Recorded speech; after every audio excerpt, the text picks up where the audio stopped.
Hey guys, Jerry from Showtime Audio. Just wanted to show you this beautiful 2022 Dodge Challenger. We just added the pin code device to it. So we're not going to show you obviously, but you know, basically the way it works is it's using some of the stock buttons. So you pick a combination using the stock buttons that only the client knows.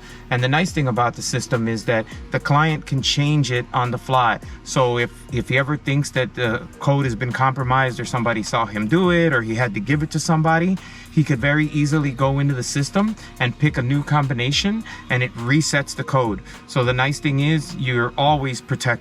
People ask us a lot what the IGLA pin code actually does. So what it's doing is it creates a second layer of protection. So the trend right now is they're able to clone these keys and do what's called a relay attack and basically resend the command and then start the vehicle, because in essence they're copying the key, retransmitting it to the vehicle, and it starts. What the pin code does is, regardless of you having the key, if you do not know the specific pin code, it will not let the vehicle start.